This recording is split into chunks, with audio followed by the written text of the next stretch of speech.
Hi, y'all. This is Rachel Hernandez, aka Mobile Home Girl of adventuresinmobilehomes.com. Thank you so much for joining me here on another episode of the podcast. So, today I have my good real estate investor and podcaster friend, Sharon Vornholt, on the show. Now, me and Sharon have known each other for forever and a day. She is great. She will be talking today about probate. She will also be talking about life as a probate investor, as well as, some of the other things that she has done, including wholesaling. I've known her for a while. I have been a guest on her podcast as well, too. And she'll talk about all her things about her podcast as well, too. So without further ado, I wanted to go ahead and welcome Sharon to the show. Hi, Sharon.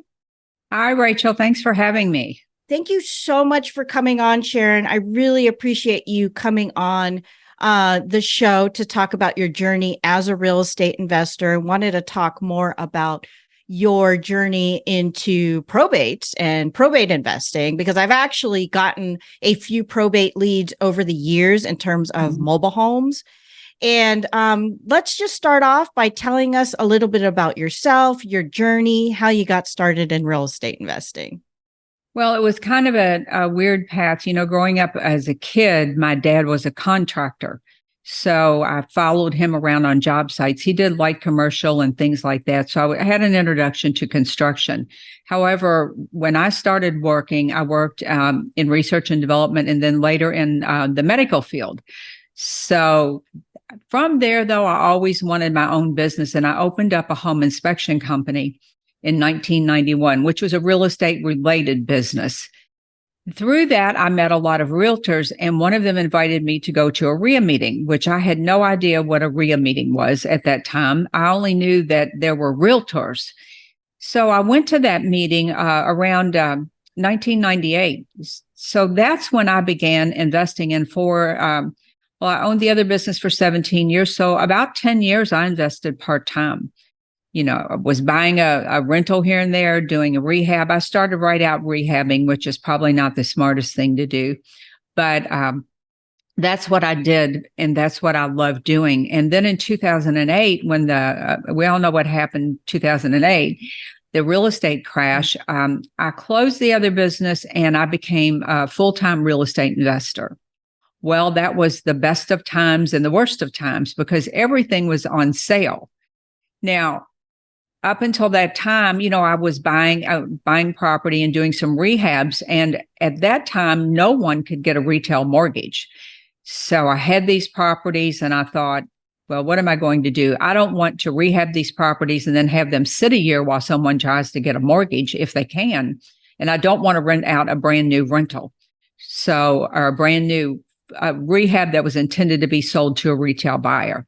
So that's when I became an accidental wholesaler. It was the first deal I had ever wholesaled in 10 years. And I just wholesaled those properties. And I was really good at marketing. I had marketed really old school. Now we're talking before the internet, Rachel. So around the time it came around, 1991, right. Everybody was doing direct mail marketing. And I was really good at those types of hands-on marketing and in-person marketing. So I just took those and segued them over to real estate. And I always worked off-market deals. And it was because I didn't want to get in there and scrap around with, you've got a unique business model. And I had a unique business model in that I didn't want to be in there with all the other realtors and investors on the MLS for deals. So I just kept on marketing for off-market properties. And it was during that period of time that I discovered probates quite by accident. Okay.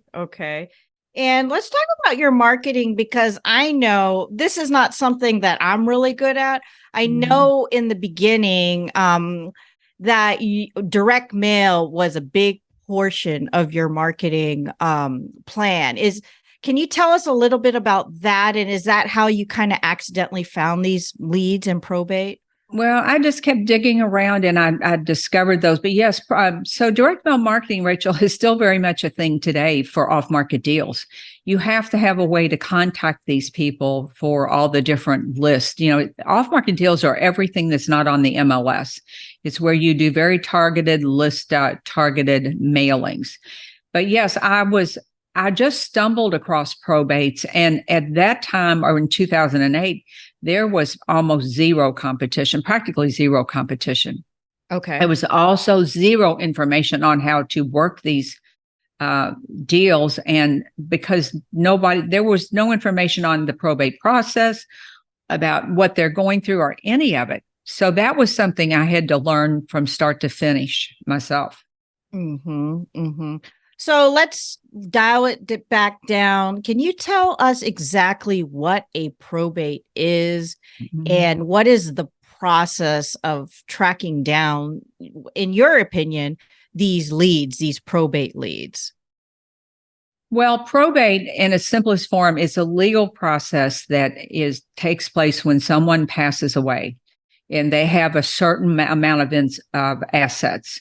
Now, there are things called small estates. It depends on your state. It could be if your assets total under $25,000, you don't have to go through probate. But in general, anybody that owns property or has a large amount of assets, they're going to go through probate because the government wants their share of the estate if there is a share. You know how that works. So the straight line process is, and this is pretty true in every state. There are some nuances from state to state. So wherever you are, you need to look up the probate process for your state.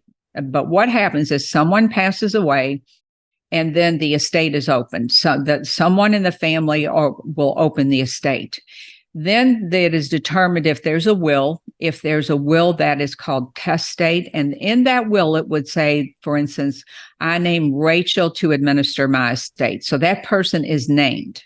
Mm-hmm. In the absence of a will that's intestate, the court will appoint the next logical person. So let's assume that someone in your family died without a will, and like the husband died, and the spouse would be the next logical person.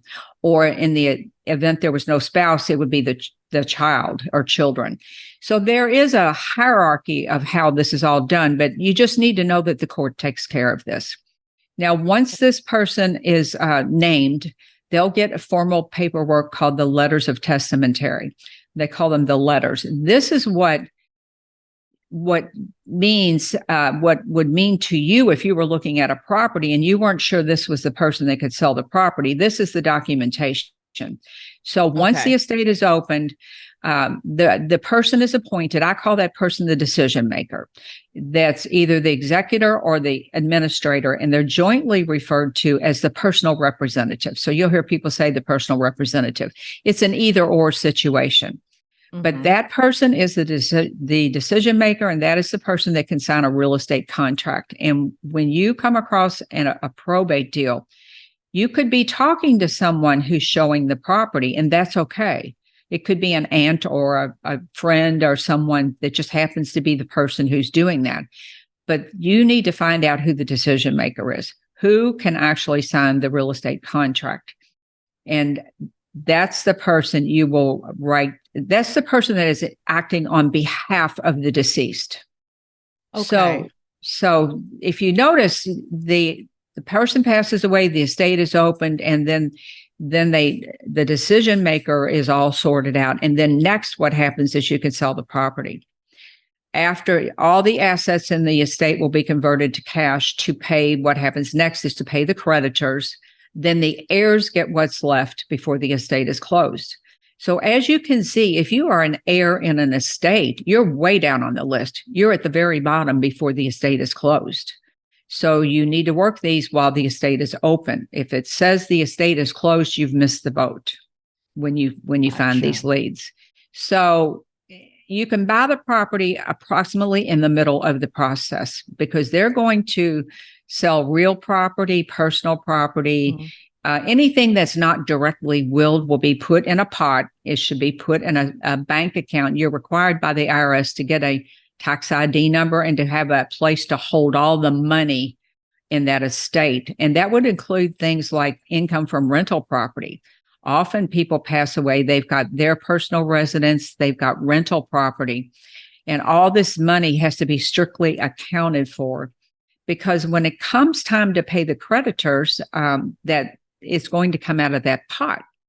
Now, people always say, who are the creditors? Well, the creditors, of course, would be anybody such as if there's a mortgage on any of the property, credit cards, car payments, those would be logical people. But there are also attorney bills, hospital bills, nursing home bills, funeral expenses, all of the things that would settle this, the debts of the deceased have to be taken care of. And then and only then do the heirs get what's left. So that's an important distinction. They are very motivated to get this done so that they can get what they're inheriting. Right, exactly. Now, I had a situation, I think it was a week or 2 weeks ago, where there was a property in probate and an heir called me.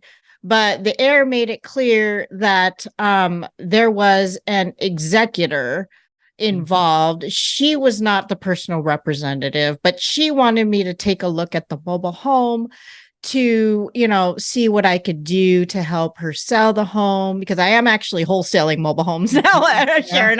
I don't know if I've told you that, but the thing is, I wasn't sure if she was the decision maker because she's not the executor. How does that even work when you're, because a lot of times the heirs will call me or an attorney would call me or attorney's office, but I'm not working with like either the administrator or executor. I mean, how would you work some situation like that? Well, that's okay, because sometimes the executor's in another state or whatever. So anyone can show you the property, but when you write the contract, that's when you need to know who is the executor, and you write it to them. So the seller is the executor or the administrator. The seller is the personal representative. So it's a fine for the heir to show you the property. They may have gotten ahead of the executor. That's why I say you need the contact information for the executor, because the heir has no legal right to sell the property unless they are also the personal representative. Okay. Yeah. Because I got into this conversation and the heir was like, well, the executor doesn't want to like do any kind of fix up. They don't want to fix up the house, or, I mean, maybe there's no funds there. I have no idea, in the estate, but she made it clear that she was not the personal representative. So she knew that she couldn't sell the property, but that's okay. Right. So, she got me involved, wanted me to take a look. So that's something I just kind of wanted to bring you in. No, that's fine.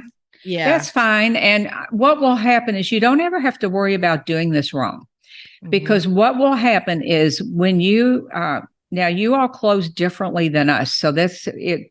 If it's a single family home or a commercial property or whatever, when they would run the title, the attorney would catch that this person did not have the right to sell the property. Right. So there's a backstop. Now, how that works, I know that you all are selling them as personal property. That's correct, isn't it? Yes. So I would say to consult with an attorney and ask what safeguard is in place for that. But you always need to know remember, go back to the letters, say to the heir, I need to see the paperwork from the executor, the letters of testamentary.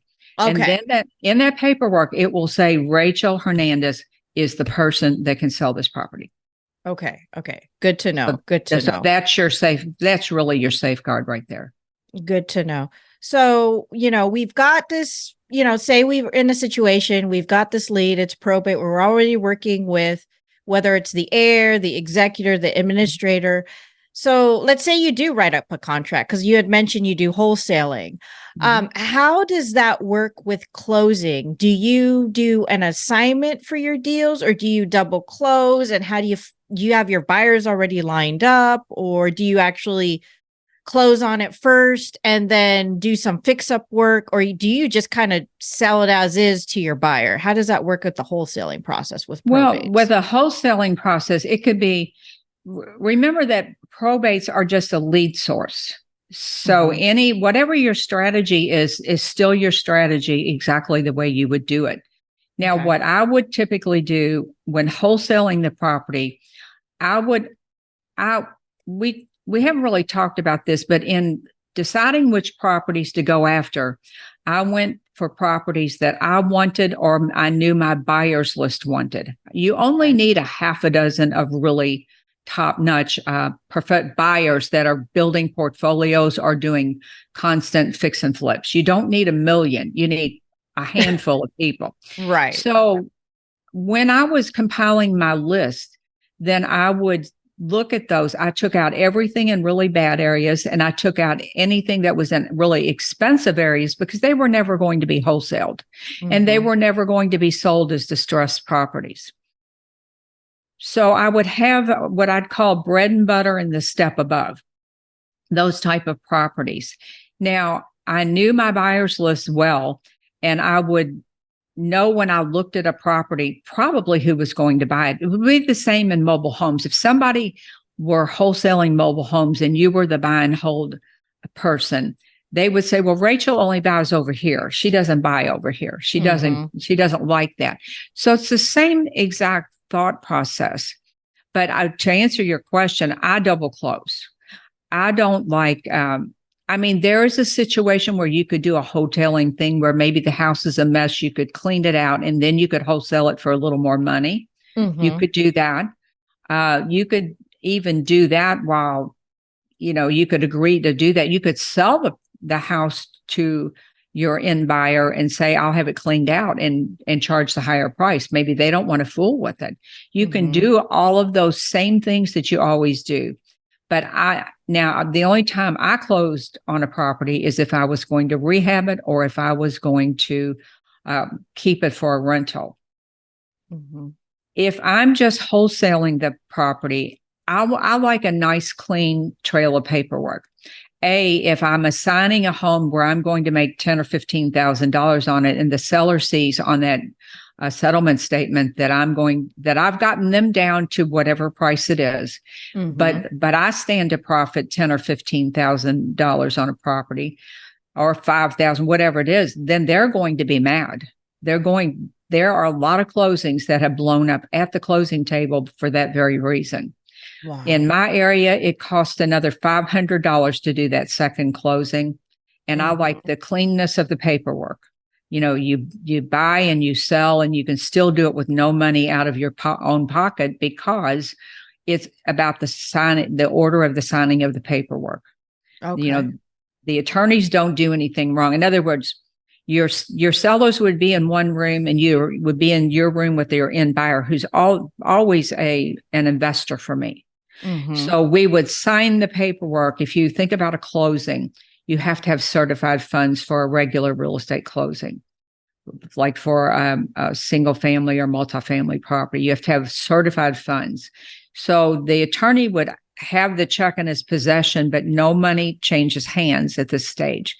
He can then walk back into the room where we buy the property with total confidence and know that when he pays the seller out of his escrow, but prior to putting the check in the escrow, that the money is there. So you can double close all day long with no money out of your pocket. I personally don't like assigning contracts unless it's for just a couple $1,000s. Okay. Yeah, that's the opposite of what I do. And you're in a different, it's a matter of some closing attorneys have a way of keeping that off of the settlement statement. It gets to be a really uncomfortable, argumentative state sometimes when people see that you've negotiated a great deal for yourself. They're not making however much you make. I don't know what you make on a typical wholesale on a mobile home. What is that? And do you have a typical amount? I made $8,000 a couple months ago in 3 days. Exactly. But the seller knew exactly what I was making because I said, like, hey, listen, what do you want to make? My approach is different. They told me, I'm like, are you cool if I make, above? And they're like, I don't care, So it's just a different approach, but they know exactly how much I'm making. They just kind of want to know. They just want what they want. And if they ask too high, then I put it on the market.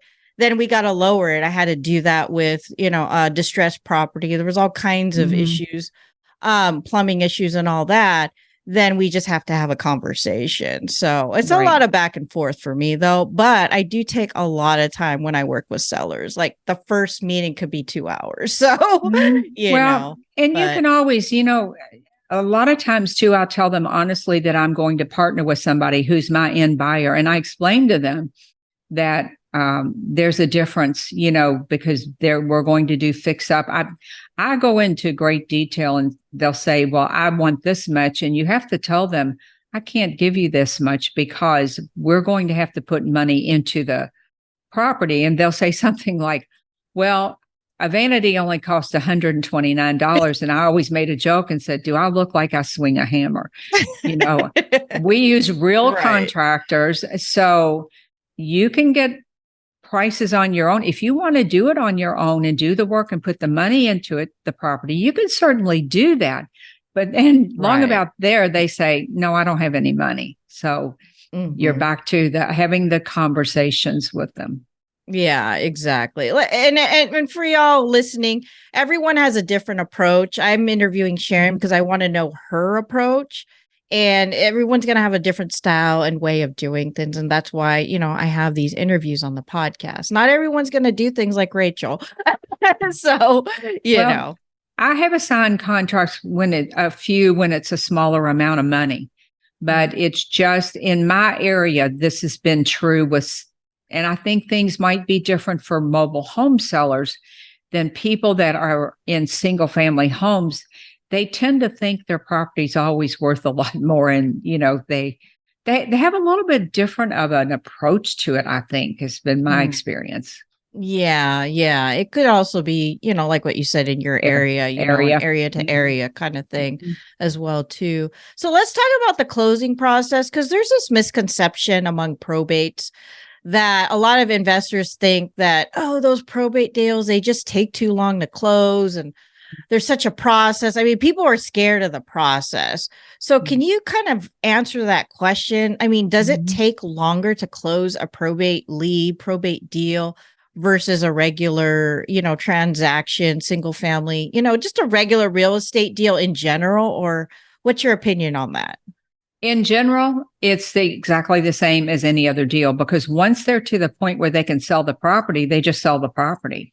Now, there's one exception, and this is a question that you should always ask, and that is, do you have a probate attorney helping you with this process? Because in almost every state, they can go to the courthouse and they can get the paperwork that they need to do this themselves. But everything has to be done in a certain order. And the only time I've ever had a problem was when the family decided to do it themselves. And one time, and they mucked it up, and it took about more than 6 months to get that deal closed. And that's when I learned to put something in a contract, because, normally in a contract, you say, I'll close between this time period and this time period. Right. We kept getting out of contract because they kept doing it wrong. They simply were not equipped to do these things in the right order. Like, you have to notify the heirs, and you have to do this, and you have to do this. Well, I had to keep going back and hoping that they would extend the contract, when in reality, at any time, somebody could have come in there and offered them $500 or $1,000 more, and I could have lost that deal. So I talked to my real estate attorney, who's also an investor, and that is something that I do recommend if you're closing with attorneys, that you have an attorney that is actually an investor.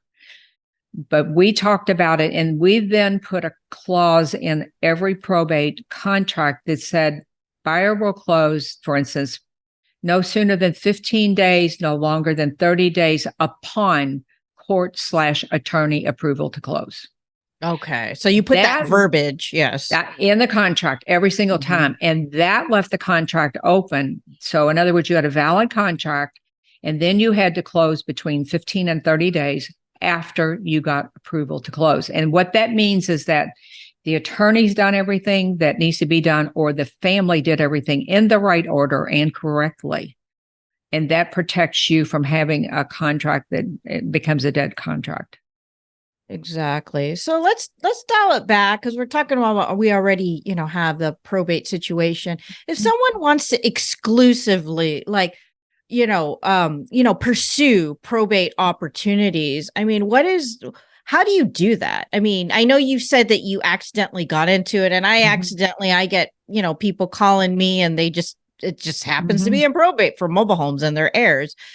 How would you answer that question? What advice do you have for people who just want to exclusively like learn and chase down these types of opportunities? Well, find out how to get the leads in your area. Now, across the U.S., there are more than 3,300 counties, and each one of those counties has a different process. Each state is different. So find out, Google probate plus, and the plus sign your county, probate plus your sign and your city. Now, in many areas, I know in Texas, they're online in most areas. You can just pull up your county and go probate leads for Harris County. And right there they are right there. So you could sort those out. If they were in probate, then you could sort out by property type, and you could sort out for mobile homes.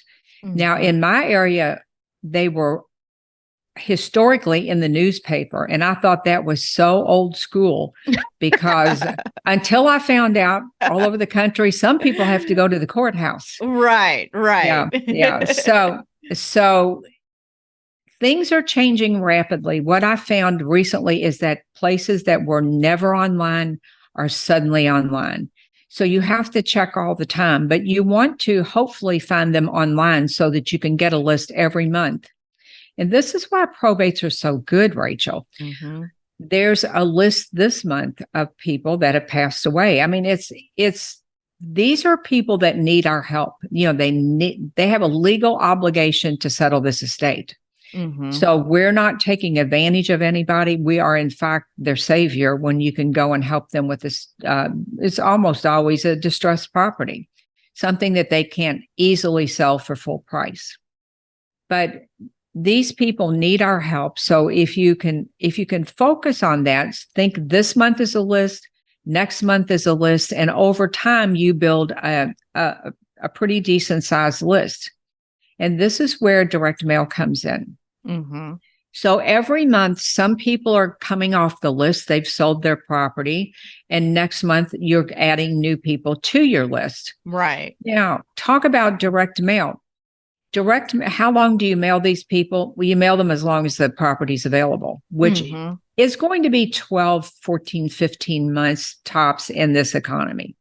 So if you think about if you're going to make $8,000 or $10,000 and you have to send 10 letters and it costs you $1 a letter, that's $10. What if it costs you $15 and you send to them for 15 months and you make $8,000? This is really easy math. But 81% of your deals, not your calls, but your deals will come at or beyond your fifth mailing. Now, another important, so don't stop. The money is in staying in the game and consistency. So mail everybody every month. Right. The second statistic you need to know is that 90% of your competition will quit on or before the third mailing. Now, people in probate and that are in this situation, they'll open the estate. They're raising their hand saying, I'm ready to move forward with selling the property. Okay. But what happens is they look at it, they've got to get mom's things out of there. And they're like, oh, I'll come back next week. And then that ends up being next month. So you get a few months down the road and they still haven't sold the property. That just means they're not quite there yet. And that's what you're engaging them with your direct mail. They may call you and say, I'm going to sell the property. I need a couple more months, in which case you say, fine, I'll just keep reaching out every month. Okay. If that's okay with you. And they'll go, sure, it's fine. And then when everybody else has given up, I've bought properties at the 1 year mark, Rachel, and I'm the only letter they're getting. Oh, wow. Yeah, I know you're persistent. You're really good at direct mail, y'all. If you need any advice on direct mail, Sharon's a person to go to. Well, and here's the thing. It can all be outsourced now. And to put this into perspective, so 15 years ago when I started working in probates, it was $1.50 to send a letter. And I'm talking about a mail merged, computer generated white letter that says, Dear Rachel or Dear Mr. Smith. I'm contacting you about the property located at here. Right. They do not want you to knock on their door. They don't want you to call them. They don't want you to send them a postcard that upsets them because you've mentioned an estate in a postcard. So there's a very certain way to do this to be successful. Now, 15 years ago, a letter like that was about $1.50 when stamps were 38 cents or something.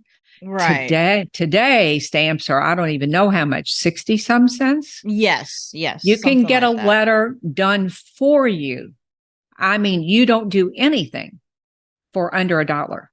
Wow. You can automate it. You can set it up and it just goes out automatically through one of the direct mail companies. I've got one that I really love.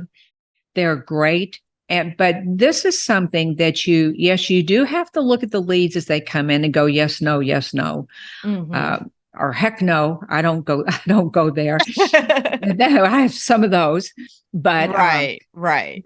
You take this time every month and you just set up, add these names to your list, then you automate your mailing, then you do what you do best, which is buy property. So I don't want this to seem like a big, overwhelming chore. Trust me, when we did direct mail in-house and we're sending 800 letters a month, it was painful. I'm not going to lie about it. I used to do that too. It was painful. When I started out as a wholesaler. No, never again. Well, direct mail marketing, though, is the way you reach all of these niche lists. It is a way that, let's stop and think about this for a minute. Let's say if you're spending $500 a month on mail, $6,000 a year. How many deals do you have to get to pay for your entire year's mailing? Right. One. So I call it's marketing money. You need to just think about it differently, because if you set this up and it brings you, let's say it brings you 3 or 4 deals a year, was it worth it? Sure. And then you can go on and do what you do, your other things. You need 3 to 5 lead channels in your business, 3 to 5 ways to get deals. And I know one of yours is you connect personally with these people. You go to the parks. That's one. What if tomorrow you couldn't leave your home and you couldn't go to the parks? How would you get your deals then? Yeah. The other way is cold calling. But I know what you said, probates, they don't. So, but I'm talking about any off-market deals. It could be out-of-state owners. It could be high equity lead, motivation stacked leads. It could be pre-foreclosure. It doesn't matter what type of a lead it is. You should have, a way to continue your marketing. If one lead channel dries up, in other words, think back to when everybody was doing short sales and working pre-foreclosures and then they just went dead. Those people were dead in the water. But if you've got multiple ways to reach your people, then you will never be in the position where you can't find a deal. Right, exactly. That is very important. A lot of mine is more, I do reach out. Now that I have, I've been doing this for a while, I do phone calls with the networking, but I always loved doing the face-to-face. It was hard with COVID to go to the mobile home dealerships, to see the mobile home park managers, to talk to the contractors and stuff like that, but I do understand, having those other marketing channels out there, because it's actually just, out there, it's your name, it's your, your phone number. And y'all, this is more effective, I think, because a lot of people, they come to me, they're like, I'm just going to put a bunch of bandit signs out, and I just, it's a hit or miss with bandit signs, seriously, for me. So I think these are very more targeted. These people, their situation is just very fragile. So there is kind of an art, and this is what Sharon teaches, to, pursuing these types of opportunities. The question I had for you, Sharon, was, are these probate leads straight from the courthouse, or do you purchase them from a third-party company? How does that work? Some areas you can purchase the leads. There is a lead source that is just where they've just started getting probates all over the country, where you can get the leads very affordably. But in general, the leads used to be as much as $10 a lead, which was ridiculous. $1 a lead was ridiculous. 30 cents a lead is drop dead affordable skip Right. trace leads. So Right. that dynamic is changing. And I mean, it's literally changing monthly. So anybody that wants to hear about that, I don't have the information right in front of me, but they can email me at sharon@sharonvornholt.com, and I can send them that information. But I think the other thing that people totally miss the mark on, you and I are big networkers. So networking is number one, the most underrated way of generating leads on the planet. People don't know how powerful that is, to just go talk to people, go to meetings, go meet people in your industry. But the other way is through content creation. You cannot be the best kept secret in town and think you're going to get a great response from your marketing. You really can't. So like you need to do something. Rachel has a podcast. You know, I've had a podcast. That's not for everyone, but there are many other ways that you can create content. You can do little reels. You can do walkthroughs of your properties and chop them up. There's a new tool that I found that I'm in love with called Opus Clip.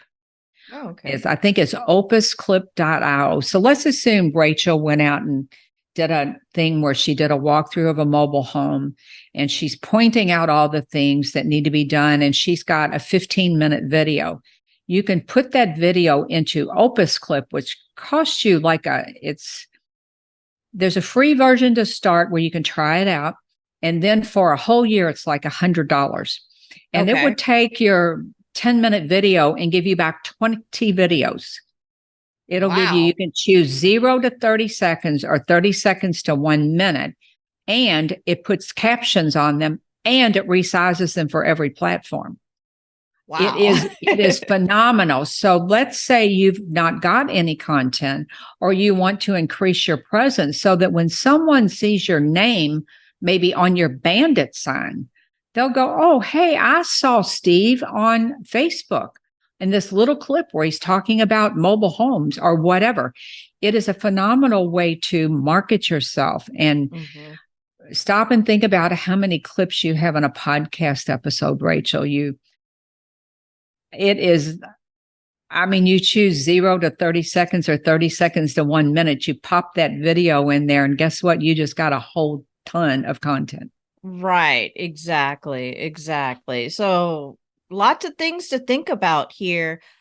Going back to those leads, how accurate are those leads in your experience that you found, or how do you actually vet these lead companies if you're just going to be purchasing these types of probate leads? I have never been a fan of purchase leads till I found this new company because they were too expensive. And often I've had discussions with them where they would. Let me back up just a little bit. You need 4 pieces of information to work in probate. So you need the name and address of the deceased. So that's the property that'll be sold, and the name and address of the personal representative. That's all you need. You don't need anything else. Once that the house is actually in probate, that information is available. Now, if somebody tries to sell you a lead and they say something to you like, this is so fresh, I don't have that information, but I've got like the name of the deceased and their home address. Guess what? They're working obituaries, and don't do that. Oh, wow. Because you cannot buy the property. Remember, it has to be in probate. That has to be open before you can buy it. And you cause people to be in a very painful situation when you do that. So if they tell you that, you just say, I know that's not true. Once they're in probate, all the information is available. So don't buy those leads. They're not really leads, and you can't buy the property. But I tell everyone, go look online, see if you can't get them for free. In many areas of the country, they're simply free. You just download them. And then you look through and see which ones you want. But vetting the companies, that's a tougher task. And I would never pay $5 or $10 for a single lead, ever. Okay. And I think, it's just not necessary. Right. All right. So we talked about kind of like these leads, the lead generation, working with these sellers and all that. And then we talked about the closing process. So let's talk about the buyers. I mean, we talk about the buyers list because your exit strategy is wholesaling when you have these probate leads.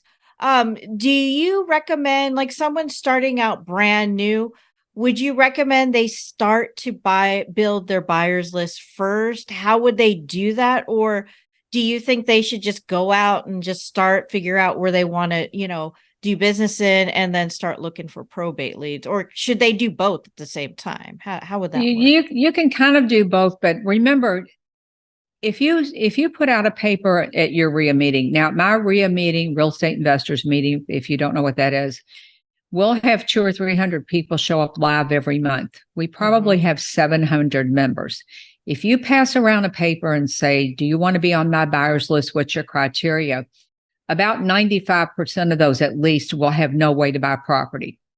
They're not hooked up with a bank. They don't have any money. They don't have a private money lender. So what I recommend you do is go to your investors meeting. Okay. See who is actually buying the type of property you have. You're looking for someone that is doing nonstop rehabs or someone that is actively building a portfolio. Okay. Now, like I said, you only need a handful of these people, but go and find out who they are and where they buy. And they'll tell you, your real buyers will say, I buy in these areas. I do not buy in these zip codes. Mm-hmm. And the next thing you say, and you've got to get over not being able to say this, I learned this one the hard way. What's your source of cash? Okay. You want them to say, it's private money. I have an equity partner. I have a relationship with a local portfolio lender who is. And once they can answer that question, like here, there's a bank called River City. And River City is known for doing investor loans. If they say that they work with River City, I say, oh, who do you work with? They'll say, this person. I know this is a real person. This is a real deal. They might say that they partner with somebody who I know is a private money lender, which you will also learn that from your RIA meetings. Mm-hmm. Go and find out who these people are and then find out what they want. And then it will be, if once you learn how to buy property, that's really a deal. That's something else you'll learn through your network. Okay. And you can simply call them up. I used to call them from the property and I'd say, hey, Dan, I'm here at this property. Here's the deal. I'll give you a 24-hour head start on it before I put it out to my list. And I would literally, because it was a vacant property, I would get permission from the seller and put a lockbox on the house right then. Now, mind you, I never sent anyone out there that I would not personally vouch for. Right. It's always a vacant house, but don't do that because you'll ruin your reputation doing that. But they would go look at the property, and 9 times out of 10, I knew my buyers so well. They would just say, "Yes, I'll buy it. I'll send you over the earnest money. I'll mail it tonight or drop it off or whatever." Mm-hmm. Okay, good info to know. Now, once you have your buyers list and you say you already have a property, in your case, you close on it because you're doing a double closing. How do you negotiate with your buyers, or do you even negotiate in terms of your fee? How does that even work? No, I don't negotiate. I know I've been doing this for 25 years. So when I buy a property, I know that it's a good deal. I know what the repairs are going to be. So when I buy it, before I make my offer, I know what the repairs are going to be for the rehabber. Or alternately, if a landlord is going to buy it, I might look at this property and say they're not going to change out the cabinets because it's a B- neighborhood. So you can buy slimmer deals if you've got landlords to sell the properties to. You should know that. You can have two sets of figures.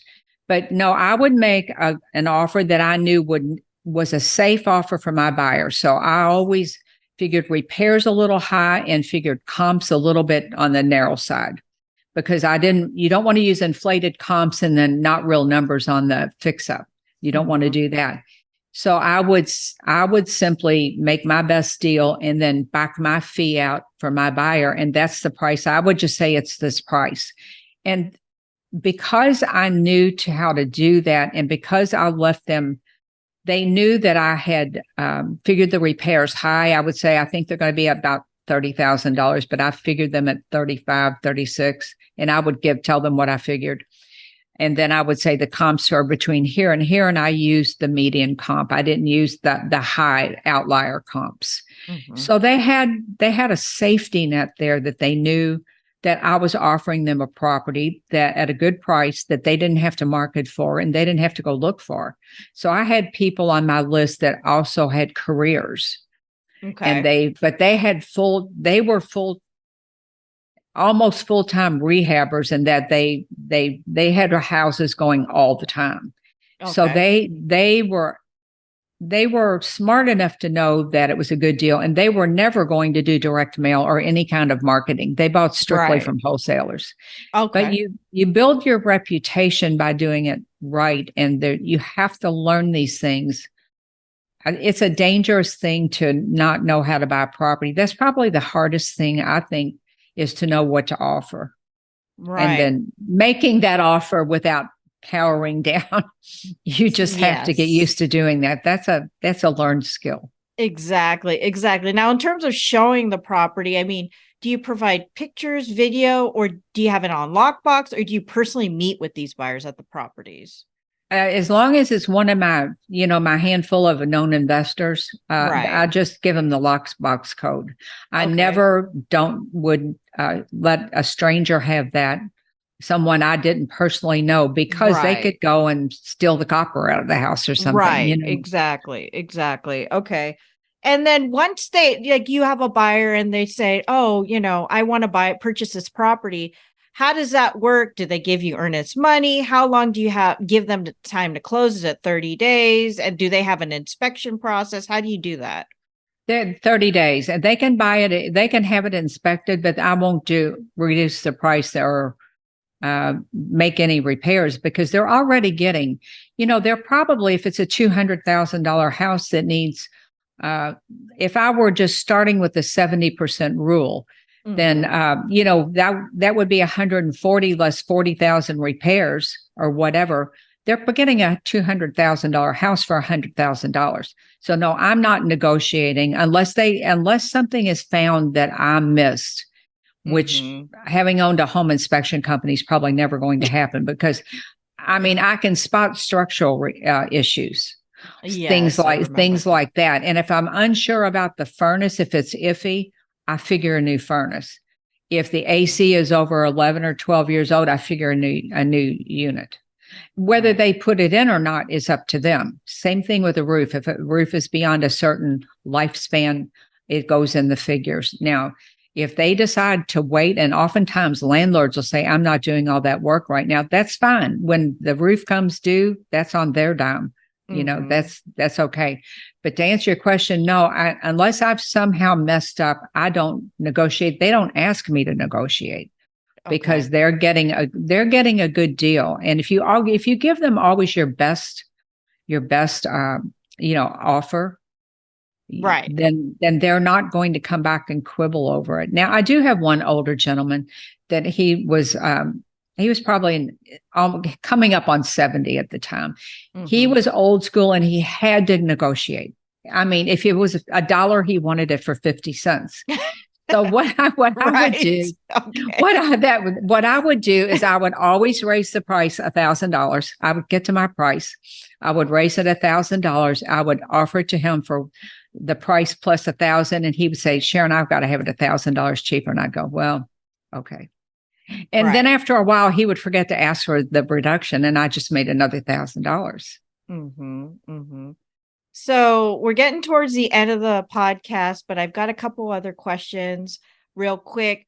First, do you work with other wholesalers who say, Sharon, I can bring a buyer? How does that work? Because I'm seeing a lot of that right now, actually. As a wholesaler, wholesalers are coming, I can bring a buyer. How does that work? Or does it even work for you? Well, it doesn't work for me. I want a buyer. I don't want to have to pay somebody to bring me a buyer unless it's a property that maybe I bought in an area when I was new. I didn't always often I would miss the mark every so often on a property. If that's the case and someone wants to bring you a buyer, then it's worth it. You've got to keep your reputation, so you need to close on the deal.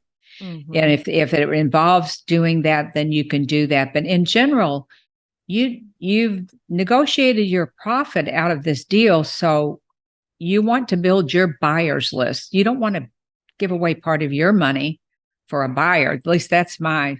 If you set it up properly, you don't have to do that. How about on the flip side? They say, Sharon, I've got a seller and you've got the buyers. Has that happened? How do you handle that? I've split a deal a couple of times when I had no work into it. Okay. If somebody comes and brings you a deal and they said, I know you've got a buyer's list and you've done not one thing to get this deal and there's $10,000 to be made, sure, I'll split the deal with them 5 and 5. Okay. But I make sure the contract is written up so that I'm in the deal. Right. So you'd actually have to make a contract between you and that wholesaler, right? Okay. Yeah, okay. or a contract with me listed as both of us listed on the sales and purchase agreement somehow. Always go back to my attorney is the best way to do this. But yes, you have to stop and think. If you've invested a lot of time and money, let's say if I've been marketing to this seller for a year and somebody wants to then bring me a buyer and me split the profit with them, when I have a buyer, I'm not going to do that. But if I have nothing in this deal and they come to me for a buyer, then sure, I'll split with them. I didn't do anything. They're willing to do it because they don't have a buyer. It's a win-win for everybody. So I do think you have to get creative sometimes. Yeah. I mean, and there's also people, they just need the confidence. Like they have the seller, but they don't even have it under contract. Right. And and there are always things you can do. And don't assume that they even want to split. Say, what does this deal look like if we were to put it together? What does it look like for you? Exactly. So for anyone wanting to get started, wanting to learn more about probates and, kind of like what you do, probates, wholesaling and all that, what advice would you have? Like, what can they do? They're brand new right now. What is the first thing they need to do to even get started in this? They need to join their real estate investment club. Number one. And that's where you need mentors. Number 2 is reach out to people like Rachel or to me. I have a ton of free content on my blog and my podcast, over 900 pieces of content. So you can totally get started for free. But I have to tell you, as time goes on, if you want to scale, you're going to need to invest in yourself. And I've done it. Rachel's done it. We've all done it. Invest in a mentor, invest in a course. I have a course for probates called Probate Investing Simplified. That's a start to finish process, how to do it, how to understand the process, how to fix your mindset and understand theirs, and then how to do the marketing. But it's all about education. I think it's very dangerous to start in real estate without some basic education. You don't want to lose money. And there are plenty of people that will partner with you, that will mentor. If you bring a deal and say, I've got a seller, but I don't know what to do with it, they'll partner with you 100%. Exactly. So that brings me to my next question. Let's talk about resources. You mentioned your blog, you mentioned your podcast, you mentioned your courses. Can you tell everyone more about your course, where they can find you, your blog, and the name of your podcast so people can check it out? So the podcast is called Let's Talk Real Estate Investing. I have a mix of solo shows where I teach something and a lot of interviews from industry experts. So that's Let's Talk Real Estate Investing. The blog is Louisville Gals Real Estate Blog. That is where there's a hub there that links off to the podcast. You can listen, you can watch all the video podcasts are on that, as well as on my YouTube channel. And then, of course, the probate course is probateinvesting simplified.com. and they can get a freebie that's a probate investing starter kit, which will give them a sample letter. It will give them the graphic of the probate process so that they can just stick it up on the wall when they forget, and some other information. And they can get that at probateinvestingsimplified.com/starter kit. And that's completely free. And there are some other freebies over on the blog. Very cool. I didn't even know you had that probate investing starter kit. I might have to check it out for myself. Yeah, check it out. Yeah. And I actually was on Let's Talk Real Estate Investing, y'all. So definitely check out. I'll put all the links to everything we talked about here in the episode show notes for the podcast. So good stuff today, Sharon. Where can people find you if they want to contact you? What are your socials out there online? How about if I send them to you? I'll send them to you because I have Instagram, LinkedIn. I'm pretty much everywhere as Sharon Vornholt. Okay. But I'll send those to you. And if you have a question, you can email me at sharon@sharonvornholt.com. Good stuff. Good stuff, y'all. Well, thank you so much for joining me here today, Sharon. I really appreciate it. And maybe we'll have you on the podcast again sometime in the future. Thank you all for listening. Check out Sharon's stuff. I'll put all the links here in the show notes. This is Rachel Hernandez, aka Mobile Home Girl of the Adventures of Mobile Homes podcast, signing off. Thanks for tuning in. Bye, y'all. Thanks, Rachel.